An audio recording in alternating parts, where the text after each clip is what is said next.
Hola, soy el pastor maestro Luis Rosas. Te saludo cordialmente en el nombre de nuestro Señor Jesucristo. Desde acá, desde el sur de Chile, estoy aquí para hacerte nuevamente una cordial invitación a que tú puedas ser parte de este nuevo estudio de la palabra del Señor. En esta ocasión vamos a estar tratando una introducción a la teología desde un punto de vista bíblico. Vamos a ver algunas definiciones de teología, variedades, requisitos de teología y vamos también a ahondar acerca del conocimiento bíblico, del conocimiento y del estudio de la palabra de Dios. Así que este es el tema que vamos a estar viendo en esta oportunidad. Quedas cordialmente invitado a que tú puedas ser parte de este gran tema de estudio de la palabra del Señor.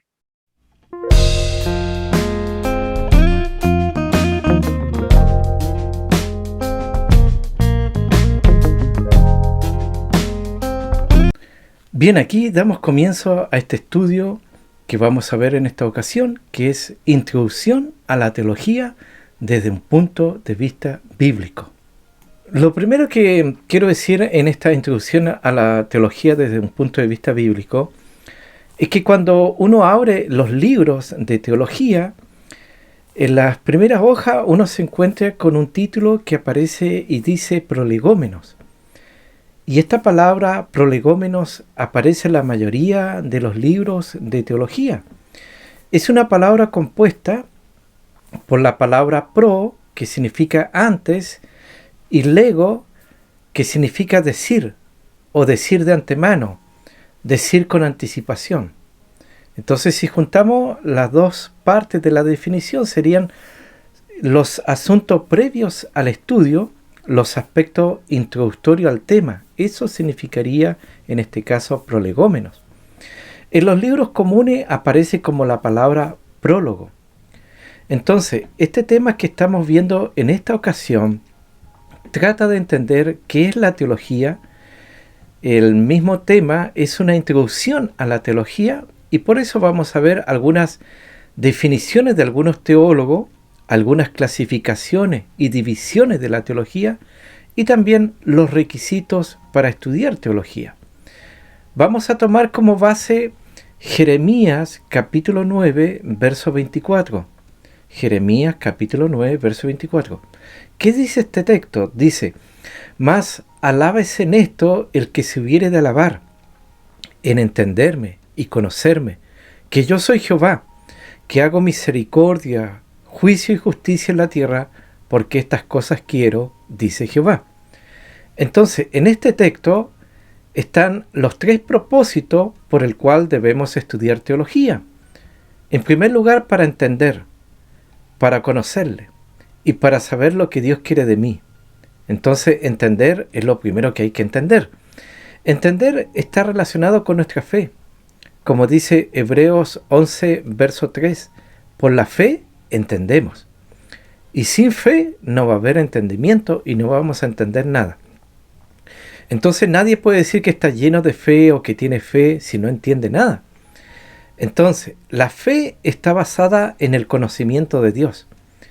Y podemos conocer a Dios a través de su palabra, a través de la Biblia, a través de lo que Él ha revelado. Entonces, Dios nos está haciendo entender. Él quiere que se le conozca, Él quiere que le conozcamos. Él dijo: «Y esta es la vida eterna, que te conozcan a ti, el único Dios verdadero, y a Jesucristo a quien has enviado». Entonces, el conocimiento de la vida eterna no es el conocimiento de algo, sino de alguien. Dios se revela y se da a conocer.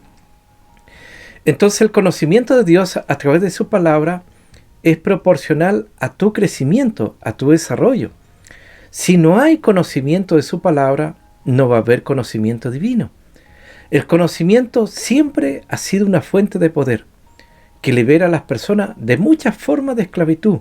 Esclavitud de los temores, esclavitud de la ignorancia, esclavitud del pecado. La Biblia nos dice a través del profeta Oseas en el capítulo 4, verso 6, «Mi pueblo es destruido porque carece de conocimiento». Entonces nosotros tenemos que saber que hay beneficios del conocimiento divino. Nuestro Señor Jesucristo dijo: «Y conoceréis la verdad, y la verdad os hará libres. Entonces lo que tú no conoces, eso no lo puedes usar, solamente puedes usar lo que tú conoces. Y lo que tú no conoces no lo puedes usar porque ni siquiera sabes que existe. En 2 de Pedro, en el capítulo 1, en el verso 3, dice: como todas las cosas que pertenecen a la vida y a la piedad nos han sido dadas por su divino poder, mediante el conocimiento de aquel que nos llamó por su gloria y excelencia.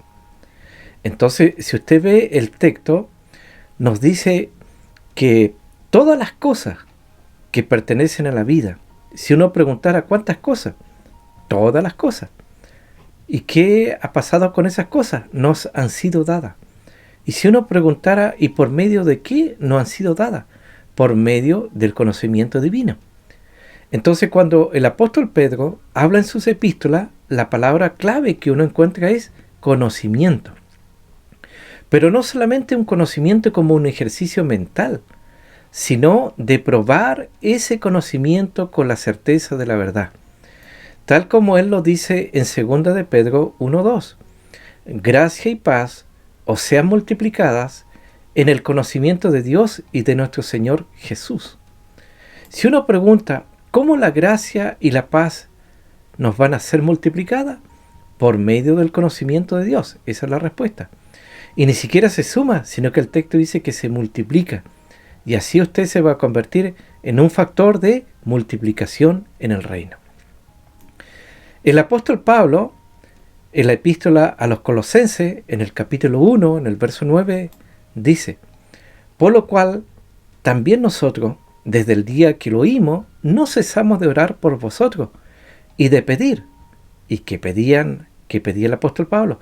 Que seáis llenos del conocimiento de su voluntad en toda sabiduría e inteligencia espiritual.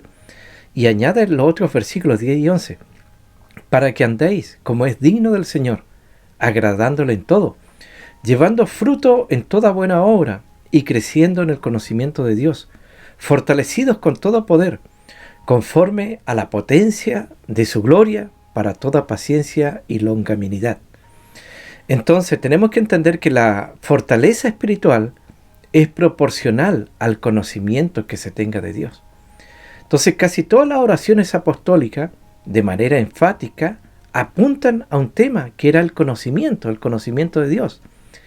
Entonces ellos decían, los apóstoles: oramos para que ustedes sean llenos del conocimiento, para que ustedes sean llenos de sabiduría, llenos de inteligencia, para que les sean alumbrados los ojos del entendimiento, para que vengan sobre ustedes espíritu de revelación en el conocimiento de Él.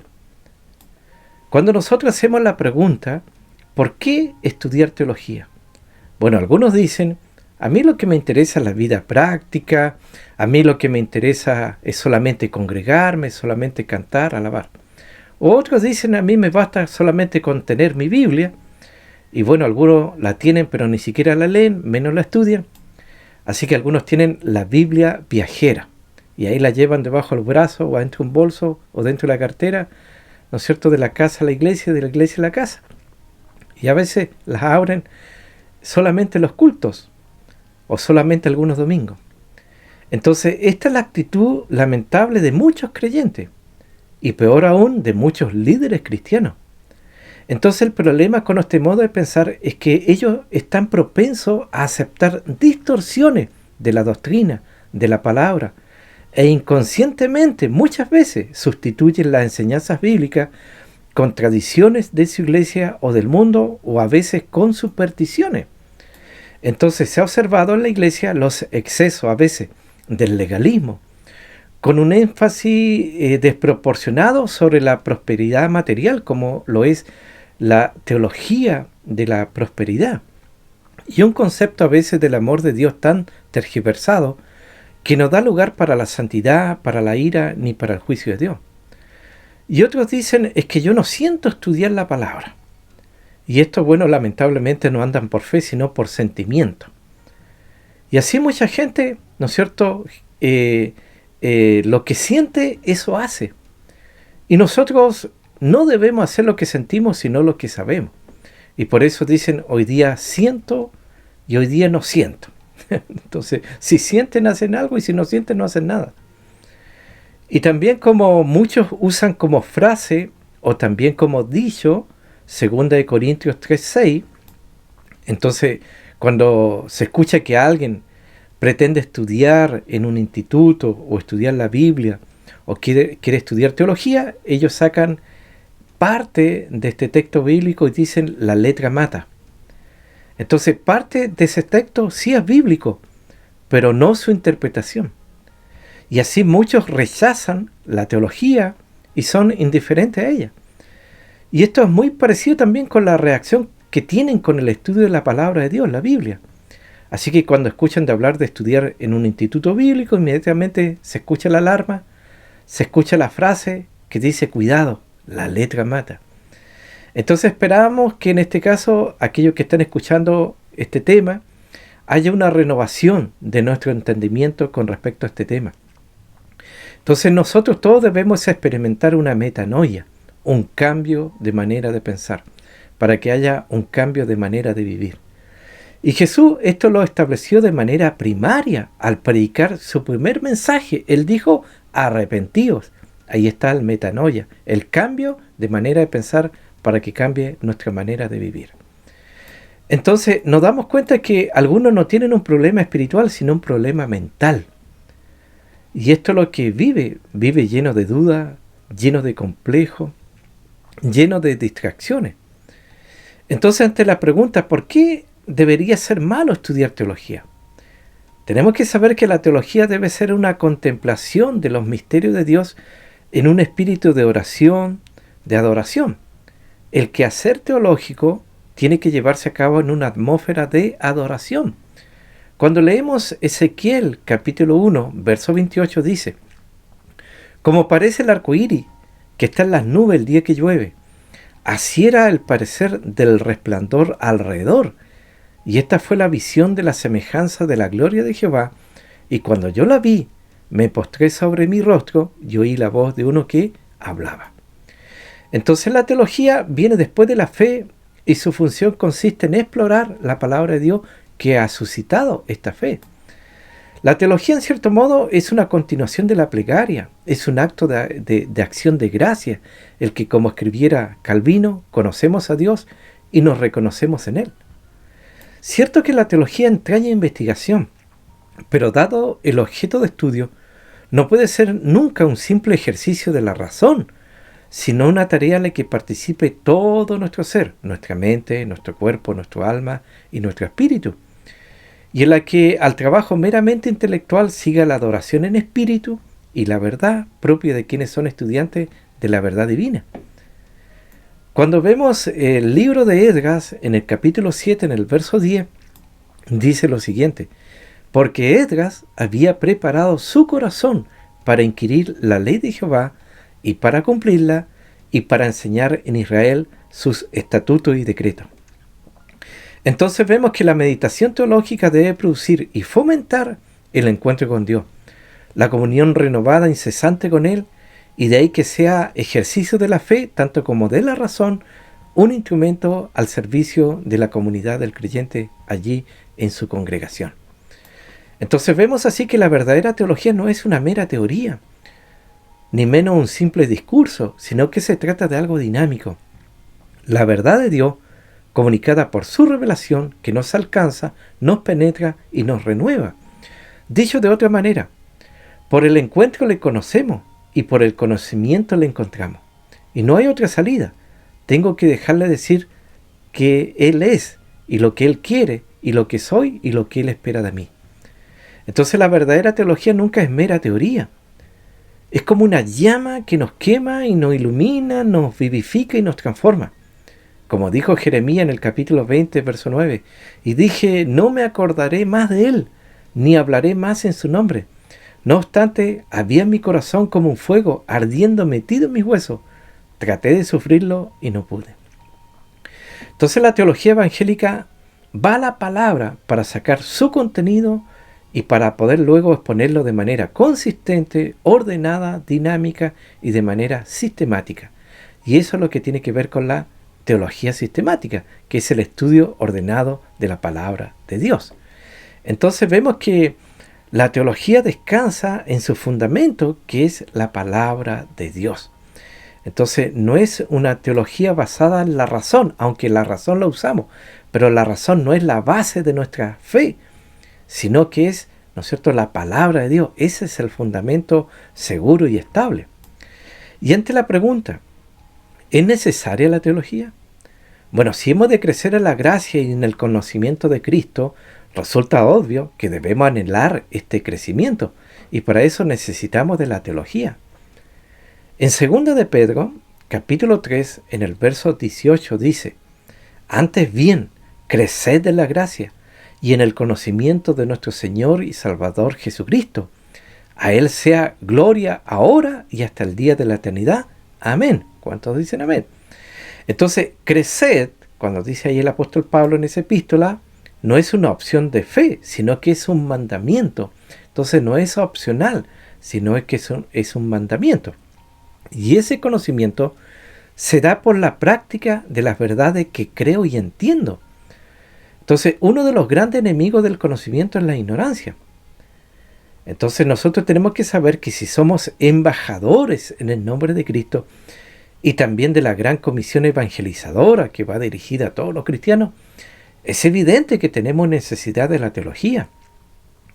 En 2 Corintios 5:20 el apóstol Pablo dice lo siguiente: así que somos embajadores en nombre de Cristo, como si Dios rogase por medio de nosotros. Os rogamos en nombre de Cristo, reconciliados con Dios. Entonces, como embajadores en el nombre de Cristo, somos portadores del mensaje del Evangelio. Y se impone un aprendizaje a fondo de este mensaje, un dominio profundo y amplio de la totalidad del mismo. Entonces, se exige en suma del embajador que conozca los documentos de los cuales es portador y portavoz. Porque, por ejemplo, piense conmigo, ¿qué impresión causaría un embajador, un diplomático que no estuviera familiarizado con el contenido de la encomienda oficial de su gobierno? ¿Qué embajada podría ser o ejercer tal funcionario, tal diplomático, tal embajador si no conoce la constitución de su país, si no conoce a su país? De la misma manera, es condición indispensable para el cristiano el conocer más y más la Sagrada Escritura, la Biblia, en que llega hasta él el mensaje de su Señor. Entonces, la ignorancia es la madre de la superstición, no de la devoción. Seremos instrumento idóneo en el servicio del Señor solamente en la medida en que sepamos manejar la espada del Espíritu, que es la palabra de Dios, como dice el apóstol Pablo en Efesios capítulo 6, verso 17. Y tenemos que saber que los cristianos más fuertes en la fe son aquellos que han dominado más profundamente todas las grandes doctrinas bíblicas. Las épocas más gloriosas de la Iglesia en su historia son aquellas que han producido los sistemas teológicos más compactos y sistemáticos, índice y prueba de su estudio bíblico. Si nosotros vemos a la Iglesia primitiva cuando nació, Lucas, el historiador de la Iglesia del Nuevo Testamento, en Hechos 2:42 nos dice: y perseveraban en la doctrina de los apóstoles, en la comunión unos con otros y en el partimiento del pan y en las oraciones. Entonces vemos ahí los 4 pilares, pero de los 4, el primero era la doctrina de los apóstoles. En eso perseveraban, en la enseñanza. Eso significa la doctrina, la enseñanza de los apóstoles. Entonces era la prioridad número 1 que tenía la iglesia primitiva: el estudio, la doctrina, la enseñanza. Y cuando hay enseñanza, cuando hay educación, hay cambio. Si no hay enseñanza, no hay educación, no hay cambio, no hay transformación. Entonces, tenemos que saber que hay un buen número de textos en la Biblia que presentan la verdad y el conocimiento de la misma estrechamente ligado y como el alimento para el alma. Jeremías capítulo 4, verso 22, este gran profeta del Antiguo Testamento nos dice: porque mi pueblo es necio, no me conocieron, son hijos ignorantes y no son entendidos, sabios para hacer el mal, pero para hacer el bien no supieron. Entonces, esto como que se fueron profesionales, pero en el lado malo y no en el lado bueno. Y así muchos a veces dicen: es que yo tengo problemas de memoria, me cuesta memorizar un texto, me cuesta leer la Biblia, pero para lo malo son los número uno. Debería ser al revés.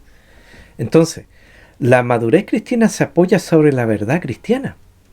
El apóstol Pablo, este gran hombre sabio, en el Nuevo Testamento, en 1 Corintios, capítulo 2, versos 6 y 7, dice: sin embargo, hablamos sabiduría entre los que han alcanzado madurez, y sabiduría no de este siglo, ni de los príncipes de este siglo que perecen, mas hablamos sabiduría de Dios en misterio, la sabiduría oculta, la cual Dios predestinó antes de los siglos para nuestra gloria. Talbot Chalmers dijo que el carácter cristiano es un fruto que crece solamente del árbol de la doctrina cristiana. Entonces no podemos disfrutar por mucho tiempo de los frutos de la fe si no cuidamos las raíces del árbol, y mucho menos si arrancamos el árbol del suelo donde un día tenía sus raíces. Entonces la inestabilidad doctrinal produce verdaderas catástrofes en la iglesia y debilita su testimonio hasta convertirlo en inoperante. Entonces hay muchos cristianos inestables hoy día.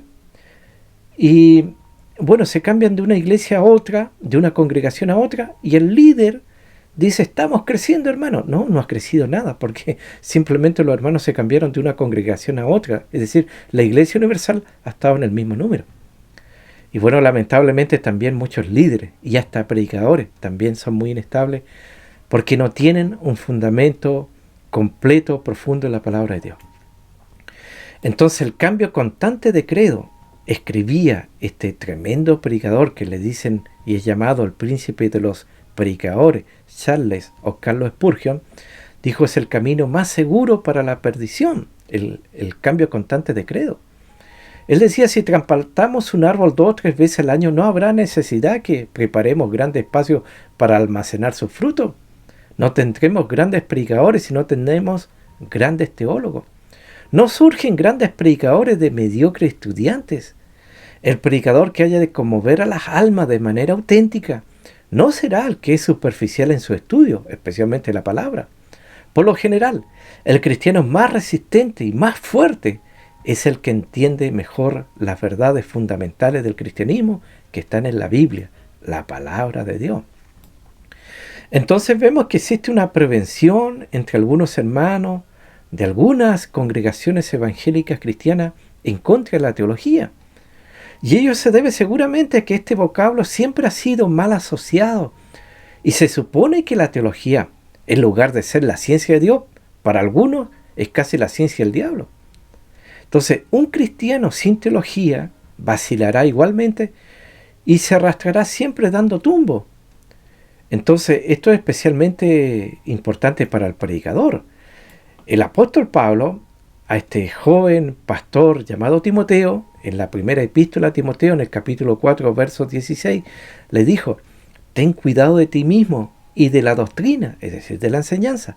Persiste en ello, porque no por tener título de pastor o ser un ministro, es decir, ya deja de estudiar la palabra. El pastor, el predicador, el evangelista, el misionero, tiene que estudiar más la palabra que cuando no era pastor y ministro.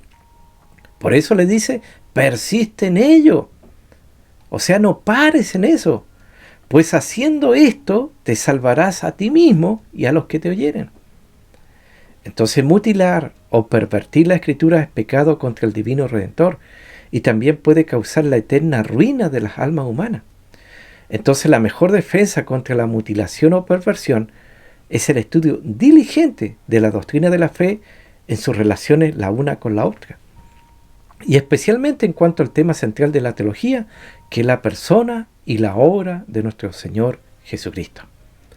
Entonces, el intento de este estudio, que es una introducción a la teología evangélica, estriba en enderezar un poco nuestro testimonio para ver, ¿no es cierto?, de hacerlo más eficaz y más idóneo para la gloria de Dios. ¿Cuántos dicen amén a eso? Bien, vamos a entrar ahora en la parte de las definiciones. La palabra teología viene de una palabra compuesta de teos, que significa Dios, y logos, que significa estudio. Entonces la teología es el estudio de Dios. Entonces, esta sería la definición más básica, que la teología es el estudio de Dios. Entonces, si la teología es el estudio de Dios, ¿por qué sería malo estudiar teología si es el estudio de Dios? Entonces, ¿por qué rechazar la teología? Es que algunos dicen, no sé, es que había un hermano que una vez fue a estudiar a cierto lado, estudió teología y después, no sé, era medio complicado, difícil de entenderle, pero eso sería problema del hermano. Ese no es un problema del estudio de la teología. Entonces, el problema no es el estudio de la palabra. Entonces, el estudio de la palabra de Dios, el estudio de Dios nos trae salvación, nos trae luz, vida eterna, sanidad, gozo, claridad de los propósitos de Dios, de los planes de Dios. Conocemos a Dios. Entonces, ¿cómo va a ser malo estudiar teología? Entonces, la palabra teología comparte un sufijo, ología. Entonces, con los nombres de muchas disciplinas comparte este sufijo. La parte ología, con muchas ciencias, como la biología, fisiología, antropología. Entonces, el sufijo proviene de la palabra griega logos, que hallamos en el primer versículo del Evangelio de Juan. En el principio era el logos, el verbo, y el logo era con Dios, el verbo, y el logo era Dios, el verbo. Entonces el término significa palabra o idea, o como lo ha traducido un filósofo, lógica. Entonces la palabra lógica también proviene de logos. Por eso cuando estudiamos biología, estamos buscando la palabra o la lógica de la vida. Cuando estudiamos la antropología, ¿no es cierto?, o la lógica sobre los seres humanos, porque el ser humano, la palabra, ¿no es cierto?, humano, ser humano, viene de antropos, que es la palabra griega para hombre. Entonces la parte principal de la palabra teología proviene del vocablo griego theos, que significa Dios. De modo que la teología es la palabra o la lógica de Dios mismo. Entonces, aunque la palabra teología no se encuentra en la Biblia, el concepto sí está. De modo que la teología cristiana significa la interpretación racional de la fe cristiana. Entonces, teología es la ciencia de Dios. Y decimos de Dios porque procede de Él viene. Y sin su iniciativa de darse a conocer, no podría haber teología en el sentido estricto del vocablo. También decimos de Dios porque es una ciencia cuyo objeto de conocimiento es la divinidad. Pero esto no es como que vamos a colocar a Dios bajo el microscopio y vamos a comenzar a examinar. Es así, así es. No, nosotros nos colocamos debajo del microscopio de Dios. Amén. Nos humillamos en adoración, en oración. Amén. En humildad. Ahí Dios se revela en nuestra vida. Y ahí comenzamos a entender y a conocer de su existencia, su carácter, de sus propósitos para con el universo creado, con sus criaturas, para con su redimido y para con la historia. En la ciencia, por ejemplo, hay dos factores. Están los hechos e ideas, o hechos y la mente. Por ejemplo, si yo lo hago reflexionar y le explico lo que es una diferencia entre un hecho y la fe. Por ejemplo, un hecho es que yo esté aquí hablando y que ustedes me estén escuchando. Eso sería un hecho. Y fe sería que yo crea que usted está tomando atención. Amén. Eso sería la diferencia entre un hecho y la fe. Bueno, si bien en ocasiones la palabra teología se emplea para designar aquel apartado específico que trata de los atributos de Dios, el término tiene en realidad un sentido mucho más amplio, como hemos visto hasta acá. Y esto que es solamente una introducción a la teología. Entonces de aquí en adelante vamos a ver definiciones de algunos teólogos. Como escribió A. H. Strong, la teología se ocupa no solamente de Dios, sino de aquellas relaciones entre Dios y el universo que nos llevan a hablar de creación, providencia y redención. Entonces, existe teología porque tenemos una revelación previa de parte de Dios. El conocimiento teológico es posible porque Dios ha hablado y ha hablado muchas veces y de muchas maneras, como dice Hebreos 1:1, y ha obrado en la historia. Otro teólogo llamado Charles Hodge dice que la teología trata de los hechos y principios de la Biblia, que la teología es la exhibición de los hechos de la Escritura en su orden y relación apropiado, con los principios o verdades generales involucrados en los mismos hechos y que impregnan y armonizan todo. Entonces, como afirma Charles Hodge, La Escritura suministra todos los hechos que constituyen el material de estudio de la teología. Así la Biblia es la fuente de la teología, mientras que Dios es su objeto supremo de estudio. Entonces, este teólogo calvinista consumó la gran obra de su vida con la publicación de 3 volúmenes de su Systematic Theology, justamente 6 años antes de su muerte. Otro teólogo calvinista, Herbert F. Kevan, define la teología con esta expresión: la ciencia de Dios, según él se ha revelado a sí mismo en su palabra. Otro teólogo llamado Charles Ryrie, teólogo defensor notable del movimiento dispensacional premilenial, en su libro Teología Básica, que es un manual de iniciación para aquellos que quieren profundizar en la teología, entonces este libro es muy recomendable. Él dice en este libro, Teología Básica, dice: la palabra teología de teos significa Dios, y logo, que significa expresión racional, denota la interpretación racional de la fe religiosa. De modo que la teología cristiana, dice Charles Ryrie, significa la interpretación racional de la fe cristiana. La fe cristiana tiene su fuente en la Biblia, dice él, de modo que la teología cristiana deberá ser un estudio basado en la Biblia. Es pues la teología el descubrimiento, la sistematización y la presentación de las verdades de Dios. Eso dice Charles Ryrie en su libro Teología Básica. R.S. Sproul, este teólogo es el proponente más grande e influyente de la recuperación de la teología reformada. Tiene el libro que dice, titulado Todos somos teólogos. Amén. Entonces, él dice eso en ese libro. Y esto también lo corrobora el teólogo Justo González, teólogo cubano, fundador de Alfalit. Y dice que todo el mundo hace teología. Y si no tiene un buen fundamento o conocimiento, no es que no tenga teología, sino que tiene una mala teología. Entonces el problema no es ser teólogo aficionado o profesional. El problema es tener y hacer una mala teología. Ese es el problema. Por ejemplo, si tú pasas largas horas en Facebook, Instagram, WhatsApp, y no lee y no estudia la Biblia, no se puede esperar que usted haga una buena teología. En 1 Timoteo capítulo 4, verso 13, aquí sigue el consejo del apóstol Pablo a este joven pastor llamado Timoteo. Entre tanto que voy, ocúpate en la lectura, la exhortación y la enseñanza. No le dice, ocúpate en hacer deporte, en andar en el mall, en sacarte selfie. No, ocúpate en la lectura. La Biblia es un libro para leer, es un libro para estudiar. Entonces, la teología como una ciencia comprende conocimiento más que ensayos científicos, porque la palabra ciencia en su raíz etimológica es conocimiento. Eso es la palabra ciencia, conocimiento, más que ensayo científico. Entonces, en el sentido más comprensivo, todas las ciencias se comprenden bajo la ciencia teológica. Es decir, porque la Biblia tiene de todo. Usted la abre, ¿no es cierto? Tiene letra, tiene gramática, tiene historia. Amén. Tiene, ¿no es cierto?, geografía, amén, astronomía, antropología. Te habla de todas, no queda nada fuera. Por eso es la ciencia de la ciencia. O como alguien dijo, la teología es la ciencia o la última filosofía. Entonces, en su aplicación más estricta, se refiere a la ciencia que trata de Dios y de sus relaciones con los hombres. Entonces, a los que dicen que la existencia de Dios es un asunto de fe y que la fe no es un conocimiento, yo digo, todos los conocimientos se basan en la fe. Si no hay fe, no habrá conocimiento de nada.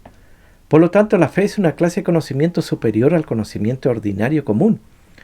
Y aún las ciencias físicas descansan en la fe. Por ejemplo, usted se sube a un bus, ¿no es cierto? Y usted tiene fe que ese bus lo va a llevar al lugar donde usted quiere llevar. Se sube a su auto y cree que su auto lo va a llevar a su lugar de trabajo.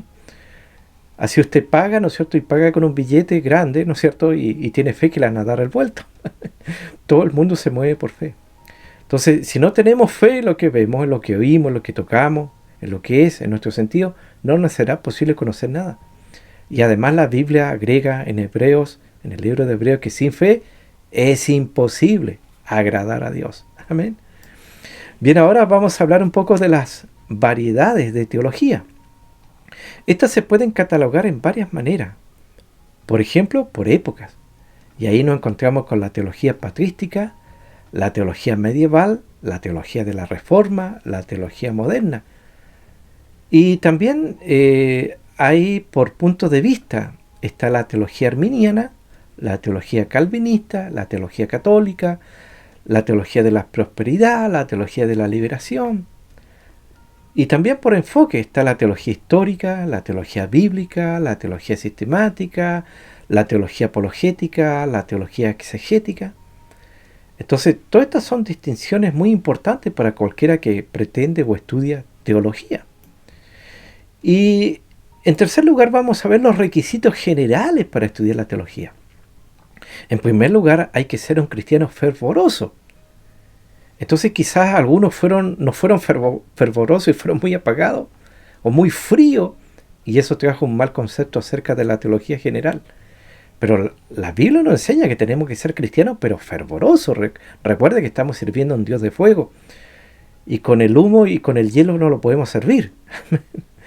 En Romanos 12:11 dice: en lo que requiere diligencia, no perezoso, fervientes en espíritu, sirviendo al Señor. Entonces, ¿cómo? Ferviente en espíritu, diga ferviente en espíritu. Entonces, el que no es un cristiano fervoroso y consagrado no puede apreciar en su debido valor los diferentes asuntos que se tratan, ni puede penetrar con el debido espíritu en las bases teológicas. Imagínense cuántos se quedan dormidos a veces en la predicación que se da en su congregación. Entonces, no creo que esté demostrando un tremendo fervor cuando está roncando. Recuerde, el Salmo 25:14 dice: el secreto de Jehová está con aquellos que le temen. Entonces, para sacar más provecho de cualquier ciencia o estudio, es necesario estar en simpatía con el asunto que se va a tratar, que se va a estudiar, al menos. En segundo lugar, hay que hacer cuidadoso estudio de toda la Escritura, porque algunos dicen: que es Antiguo Testamento. Pero la palabra dice que toda la Escritura es inspirada por Dios, toda, Antiguo y Nuevo. Entonces, antes de comenzar el estudio de la teología, el estudiante debe haber estudiado con mucho cuidado todo el Antiguo Testamento y todo el Nuevo Testamento, relacionando en sus estudios y doctrinas con doctrinas. Pero tiene que estudiar toda la Biblia antes de comenzar con el estudio de la teología, porque la Biblia es la base, el fundamento de la teología. Y en tercer lugar, tener un conocimiento de las lenguas originales de la Biblia, en este caso del hebreo, de las porciones arameo y también del griego. Y de esa manera, ¿no es cierto?, está como más capacitado, cumpliendo con estos requisitos para poder estudiar, ¿no es cierto?, la palabra de Dios, estos requisitos generales, y además tener una mente bien disciplinada. Entonces solamente aprendemos a leer leyendo, aprendemos a adorar adorando, aprendemos a alabar alabando, y así nuestra mente también, si la disciplinamos, va a ser una mente disciplinada. Entonces solamente tal mente disciplinada puede con paciencia colectar los hechos, retener un bulto de muchos hechos en la memoria, deducir por reflexión continua los principios que conectan estos hechos unos con otros, tener el juicio, ¿no es cierto?, en cuanto a la conclusión de los hechos, las relaciones, hasta que estén verificados por la experiencia. El doctor Krug, del Seminario Teológico de Treu, solía decir: solo se necesitan 3 cosas para entender la Escritura: conocimiento de los idiomas originales, iluminación del Espíritu Santo y sentido común. Amén. Y dentro de los requisitos personales, el primero es que tiene que creer. Entonces hay que creer, y al que cree, todas las cosas le son posibles. El que cree, dice la palabra de Dios, que verá la gloria de Dios, y el que no cree no la verá ni en pintura. En Marcos 16, versos 17 y 18 dice: estas señales seguirán a los que creen. Ni siquiera hay que buscarlas, porque las seguirán. Y la razón es porque cree. En mi nombre echarán fuera demonios, hablarán nuevas lenguas, tomarán en las manos serpientes, y si bebieren cosas mortíferas, no le hará daño. Sobre los enfermos pondrán sus manos y sanarán. Entonces, hay por supuesto muchos que estudian la palabra y en sus declaraciones no creen en la liberación de demonios, no creen en la sanidad divina, no creen en lo sobrenatural. Bueno, habría que preguntarle en qué cosa cree entonces. Tiene una Biblia pero no cree en nada. Pero tiene que ser al revés, el requisito personal, que tiene que creer. ¿Y por qué razón? Porque un inconverso o un no creyente no puede escribir ni estudiar la teología. Pero el creyente posee una dimensión y una perspectiva sobre la verdad de Dios que ningún inconverso o ateo puede tener. Entonces las cosas profundas de Dios son enseñadas por el Espíritu, lo cual es una experiencia, ¿no es cierto?, que tiene un creyente y no un inconverso. En 1 Corintios capítulo 2, versos 10 al 14 dice: pero Dios nos la reveló a nosotros por el Espíritu, porque el Espíritu todo lo escudriña, aún lo profundo de Dios. Porque ¿quién de los hombres sabe las cosas del hombre, sino el Espíritu del hombre que está en él? Así tampoco nadie conoció las cosas de Dios, sino el Espíritu de Dios. Y nosotros no hemos recibido el Espíritu del mundo, sino el Espíritu que proviene de Dios, para que sepamos lo que Dios nos ha concedido, lo cual también hablamos, no con palabras enseñadas por sabiduría humana, sino con las que enseña el Espíritu, acomodando lo espiritual a lo espiritual. Pero el hombre natural no percibe las cosas que son del Espíritu de Dios, porque para él son locura y no las puede entender porque se han de discernir espiritualmente, es decir, tiene que haber nacido de nuevo. Amén. Y también tiene que pensar, porque tiene que tratar de pensar teológicamente, y eso va a involucrar el pensar exegéticamente, es decir, para tratar de entender el significado preciso de lo que habla el texto, y pensar sistemáticamente, es decir, ordenadamente, para correlacionar los datos de manera completa, y también pensar críticamente para evaluar la prioridad de la evidencia relacionada, como el caso, ¿no es cierto?, del Nuevo Testamento sobre el Antiguo Testamento, y el pensar sintéticamente para poder combinar y presentar las enseñanzas como un todo. Entonces, si nosotros reflexionamos y pensamos, bueno, una vez un discípulo le hizo una gran pregunta a un maestro, y la pregunta fue: ¿por qué escogió Jesús a Judas? A lo que el maestro le replicó: yo también tengo una pregunta para ti, ¿por qué Jesús te escogió a ti? Amén. Entonces, ahí lo estaba haciendo pensar y reflexionar teológicamente. En tercer lugar, el requisito personal para estudiar teología es que tiene que depender del Espíritu de Dios. Tiene que depender de Dios. El apóstol Pablo, el que escribió 3 epístolas del Nuevo Testamento, ¿no es cierto?, el más grande teólogo, conocedor de Dios por revelación, él decía: todo lo puedo en Cristo que me fortalece. Amén. Entonces el intelecto por sí solo no hace el teólogo. Si creemos en la realidad del ministerio de enseñanza del Espíritu Santo, entonces de seguro que este debe ser un factor muy importante en el estudio de la teología. Porque nuestro Señor en Juan capítulo 16, verso 13 al 15 dice: pero cuando venga el Espíritu de verdad, Él os guiará a toda la verdad. Entonces, una señal de ser un cristiano, y un cristiano de verdad, es que el Espíritu Santo lo guía. Dice: porque no hablará por su propia cuenta, sino que hablará todo lo que oyere y os hará saber las cosas que habrán de venir. Él me glorificará porque tomará de lo mío y os lo hará saber. Todo lo que tiene el Padre es mío, por eso dije que tomará de lo mío y os hará saber. Entonces Dios le ha dado su Espíritu Santo a los creyentes para revelarles las cosas de Dios. Como decía el apóstol Pablo en 1 Corintios 2:10, pero Dios nos la reveló a nosotros por el Espíritu, porque el Espíritu todo lo escudriña aún lo profundo de Dios. Entonces la sabiduría humana falla sobre todo en que no puede conducir a Dios, porque está orientada hacia las cosas de la tierra. En todas las partes la Biblia declara que el actual sistema del mundial está bajo el maligno. Y Pablo declara que los hombres capacitados de este mundo, eruditos, filósofos de este tiempo pasajero, han fallado en conocer a Dios por su sabiduría, por su entendimiento. Por eso en 1 Corintios capítulo 1, versos 20 y 21, el apóstol Pablo decía: ¿dónde está el sabio? ¿Dónde está el escriba? ¿Dónde está el disputador de este siglo? ¿No ha enloquecido Dios la sabiduría del mundo? Pues ya que la sabiduría de Dios, el mundo no conoció a Dios mediante la sabiduría, agradó a Dios salvar a los creyentes por la locura de la predicación. Entonces sí, a veces muchos ven malo el estudio y a veces te dan esas palabras de ánimo: ¿qué vayas a aprender tú? Amén. Entonces esas son como las palabras de ánimo, y algunos dicen: ¿para qué vayas a estudiar? ¿De qué te va a servir? No entienden estas cosas. Entonces, para experimentar esto, se va a requerir de una actitud de dependencia consciente del Espíritu Santo, lo cual se va a reflejar en humildad intelectual y en un estudio diligente de lo que el Espíritu Santo le enseñe, ¿no es cierto?, a las propias personas. Y en cuarto lugar y final, dentro de los requisitos personales para estudiar teología, estudiar la palabra de Dios, es que tiene que adorar. El estudiar la teología no es meramente un ejercicio académico, aunque lo es, sino que es una experiencia que cambia, transforma, irreverencia y adora a Dios.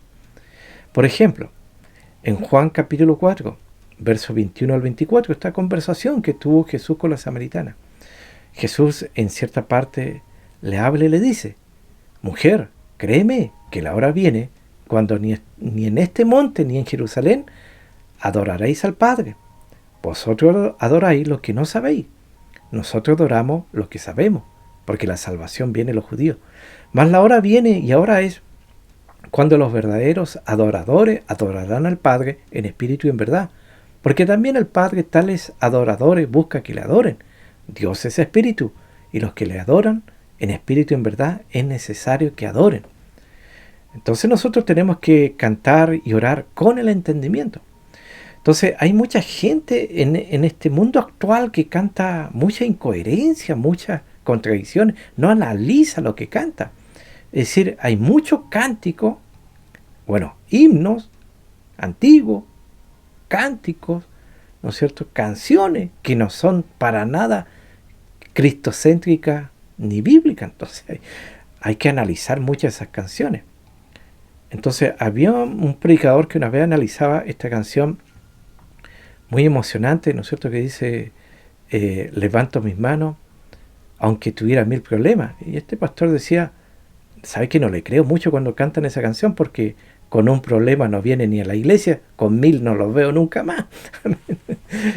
Y así se canta, ¿no es cierto?, dando la media vuelta, la vuelta entera, ¿no es cierto?, o cantando toda la noche sin parar, y puede hacerlo, puede cantar toda la noche sin parar, pero si no entiende, amén, y si tiene mentalidad samaritana, es decir, una mentalidad mezclada, híbrida, o sea, adoran lo que no conocen, lo que no saben. Y el problema de la samaritana no era que ella no adorara, porque ella adoraba, pero adoraba, ¿no es cierto?, lo que no sabía, adoraba por tradición y no por revelación. Entonces, ¿cuál era el problema de ella, de la samaritana? ¿Adoración o conocimiento? Y este es el problema de muchos. No es que no ora, ¿ya?, porque ora. No es que no se congrega, porque se congrega. Y no es que no alaba, porque alaba. Entonces, por lo que hace, el problema, ¿no es cierto?, es por lo que está haciendo. Entonces, si uno pregunta a un tradicional, ¿por qué hace así? Bueno, dice: porque cuando yo ya llegué, había otro que ya lo hacía así que lo empecé a hacer así. Pero no analizó ni preguntó por qué lo hacen. Y al igual que ella, muchos dicen: yo vengo aquí a adorar porque ya mis padres lo hacían antes. Mi abuelito ya lo venía a hacer aquí. Y así lo hicieron, ¿no es cierto? Y yo lo hago de la misma manera. O el tradicionalista que tiene el tremendo eslogan, letrero, y dice: siempre lo hemos hecho así. Entonces, eso no muestra ninguna gana de querer cambiar, porque siempre lo han hecho de esa manera. Pero Jesús le dijo: mujer, tú adoras lo que no conoces. Y así muchos oran, cantan, adoran y alaban sin entendimiento. Entonces la mentalidad de la samaritana era una mentalidad mezclada, porque no era ni judía ni gentil. Y así muchos mezclan las cosas, enredándose, y dicen que son ministros competentes y cantan con el lenguaje de Aarón, amén, y no conocen el orden de Melquisedec. Y cuando cantan creyendo, ¿no es cierto?, que están en el monte Sinaí, y cantan, ¿no es cierto?, para la gloria del Señor, cayó en el Sinaí. Entonces uno les pregunta las cosas: ¿están en el monte de Sión o en el monte Sinaí? Entonces tienen como una mentalidad mezclada, híbrida, porque su mente no se ha renovado. Entonces nosotros tenemos más problemas de mentalidad que de culto. O cantan bajo, ¿no es cierto?, los parámetros de la ley, o bien bajo los parámetros de la gracia. Entonces, ¿eres de un orden o de otro orden? Esto es como decir: este es mi pie derecho y este es mi pie izquierdo. Amén. Entonces, ¿estás con Dios o no estás? Amén. ¿Eres de Dios o no eres de Dios? Porque al medio no hay nada. Entonces, bien se está en el reino de las tinieblas o en el reino de la luz. Amén. Una de dos. Amén. Por eso Jesús le dijo a la samaritana, si conocierais el don de Dios. Y así hay muchos creyentes, ¿no es cierto?, con gran desconocimiento. Quieren fluir en los dones sin conocer el don. El don de Dios, Cristo es el don infalible, inefable de Dios. El Espíritu Santo no solamente vino para que conociera el don de lengua, sino que para que conociera a Cristo, que te hizo y te dio una lengua. Amén. En Él están todas las cosas que se te han concedido. Y esta es la vida eterna, que te conozcan a ti, el único Dios verdadero, y a Jesucristo, a quien has enviado. Y recuerde que el conocimiento no corta el sentimiento. O sea, me emociono porque entiendo y celebro. Pero hay algunos que si uno al final del servicio, del culto, los parara, los entrevistara y le preguntara simplemente ¿dónde estuvo la base bíblica del mensaje? Y ahí empezaría, ¿dónde estuvo? ¿Dónde estuvo? Mire, al final no lo recuerdo, pero de que me gocé, me gocé. Pero no sabe ni dónde estuvo el texto bíblico del mensaje. Y ellos dicen, es más, hasta sudé. Entonces podemos adorar a Dios solamente si lo conocemos. Conocemos a Dios porque está en su naturaleza revelarse, darse a conocer. Si no fuera por la revelación, no tendríamos manera de conocer a Dios. Entonces, nuestro grado y nuestro nivel de adoración siempre está relacionado con el grado de revelación de Dios que hay en nuestra vida. La adoración depende de que nuestros conceptos de Dios correspondan a las pautas dadas en su revelación, que está en su palabra. De no ser así, lo que adoramos puede ser algo muy diferente de Dios. En resumen, hasta aquí podemos decir que adorar es un homenaje, reconociendo los atributos de Dios. Adorar a Dios es rendir homenaje por lo que Él es, y no solamente por lo que Él hace, porque muchos buscan las bendiciones de Dios y no al Dios de las bendiciones, y eso tiene que cambiar. Y adorar, además, es lo que vamos a hacer por la eternidad. Así que vale estudiar de ese tema, amén. Y vale, ¿no es cierto?, conocer, estudiar, comprender, ¿no es cierto?, este gran tema de la adoración que está contenido, por supuesto, en el estudio de la palabra y de la teología. Así que, de esta manera, concluimos en este tema, esperando que sea usted edificado y el nombre del Señor sea muy glorificado, ¿no es cierto?, por cada una de nuestras vidas. Amén. Muy bien, este ha sido el tema que hemos podido ver en esta oportunidad. Yo te agradezco tu atención. También te agradezco de antemano por ese like, por ese comentario, para la gloria del Señor, que sea de edificación y que me ayudes a compartir acerca de este canal donde hay estudios, predicaciones de la palabra del Señor. Nos estaremos viendo en una próxima oportunidad, si Dios así lo quiere. Muchas gracias y bendiciones. Amén.